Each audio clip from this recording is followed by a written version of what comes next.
Ngày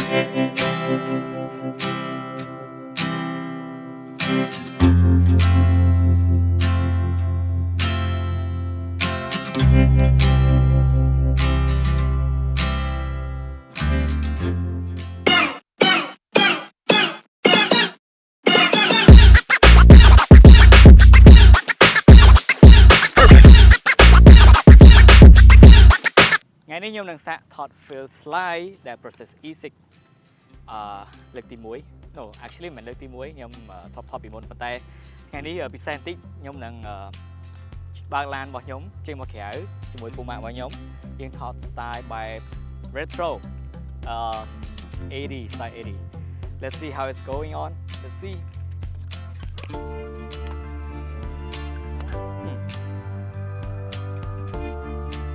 គេទៅអង្គុយទៅណែអត់ដឹងធ្វើអីក៏ហៅពូម៉ាក់ទៅថតរូបលេងដោយសារតែខ្ញុំទៅតែ order film slide មកពីប្រទេសក្រៅ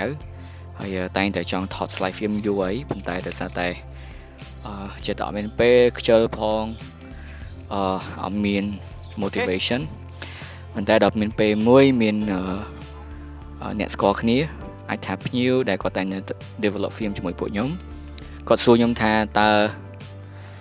មាន develop slide film art គាត់ចង់ develop គាត់មានច្រើន role ហើយខ្ញុំតែងតែនិយាយថាពួកខ្ញុំអត់តន់ទទួល develop film ទេ slide film ទេដោយសារតែវាយើងអត់មាន chemical ហើយ chemical ទាំងអស់ហ្នឹងវាថ្លៃហើយអត់សូវមានមនុស្សថត slide film ផងនិយាយត្រង់ទៅដោយសារតែទី1វាថ្លៃទី2មនុស្សអត់សូវដឹងពីវាទី3ការ develop វាថ្លៃ chemical វាថ្លៃហើយណាមួយទៀតការដែល process slide film វាមានលក្ខណៈ tricky ដោយសារតែបើសិនជាយើងមិនប្រយ័ត្នក្នុងការprocess ទេ film វានឹងចេញ result មួយពិបាកមើលមែនតើវានឹងបើមិនឆេះពេកឬក៏ល្ងិតពេក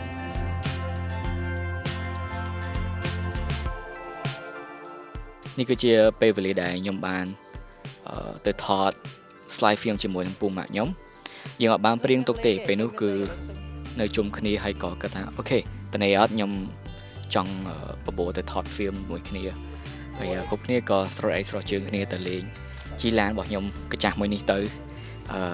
Toyota Corolla 1986ចូល40ឆ្នាំហើយឡាននេះខ្ញុំទិញចូល2ឆ្នាំហើយប្រកបទៅគោលបំណងរបស់ខ្ញុំទិញគឺដើម្បីទី1ខ្ញុំស្រឡាញ់ឡានចាស់ទី2ខ្ញុំចង់យកថត content ហើយគឺ content បែបនេះឯងfinally ខ្ញុំចាប់ផ្ដើមធ្វើវាដោយសារតែខ្ញុំគិតថាបើមិនធ្វើទេគឺ it's kind of waste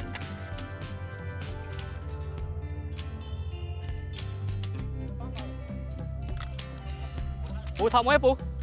សុំថតបោះបានទេពូថតវាកោមួយ1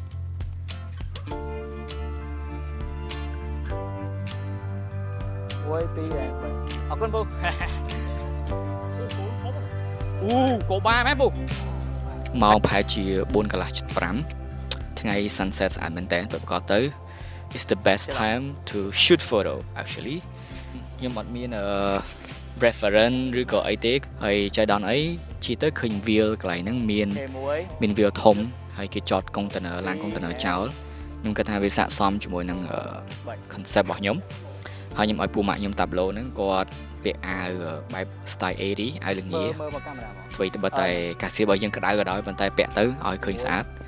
ហើយ sunset ចូលស្អាតមែនតើនិយាយចំទៅខ្ញុំចង់បាន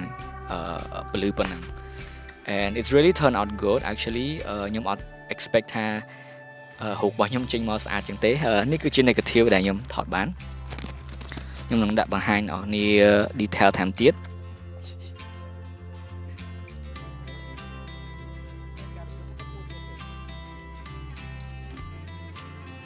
1 2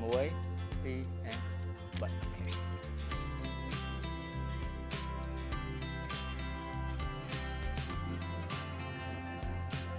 ហើយមើលវិញខ្ញុំ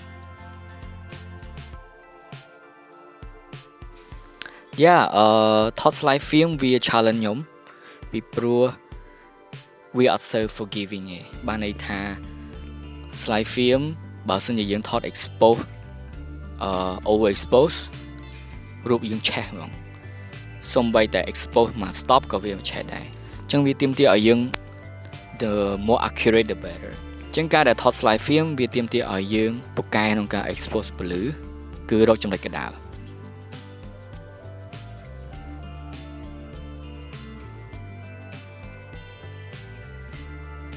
1 2 and 3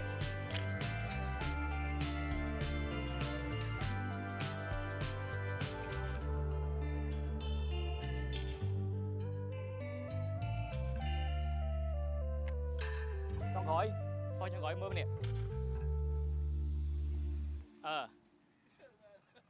យ៉ាឈឿយ៉ាងយ៉ាលើ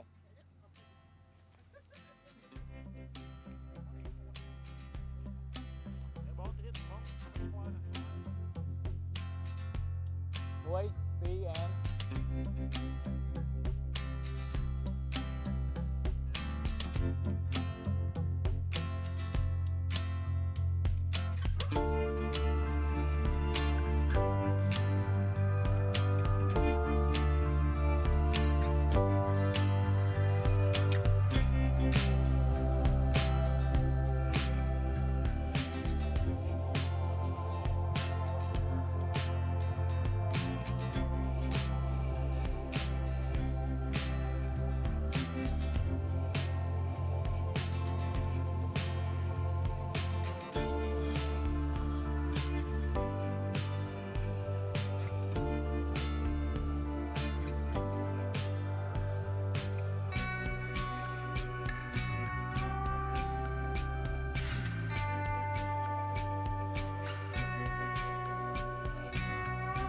slide film គឺគេពេញនិយមថតនៅជំនាន់20-30 ឆ្នាំមុនជំនាន់80 90ខ្ញុំគិតថាអាចមុននឹងទៀតពីព្រោះនៅពេលដែលមាន digital ចូលមកគឺគេថត slide film នឹងច្រើនដើម្បីពីព្រោះ slide film ហ្នឹងគេអាចយក frame នីមួយៗហ្នឹងយកទៅ project មានថាគេមានម៉ាស៊ីន projector មួយដើម្បីបង្ហាញទៅលើផ្ទាំងសរបស់គេគេដូចថាសម្រាប់ពួក artist ដែលគេយកទៅថតហើយគេចង់បង្ហាញស្នាដៃគេប្រើប្រាស់ film ហ្នឹងដាក់ក្នុង projector ដើម្បីបង្ហាញស្នាដៃរបស់ពួកគេ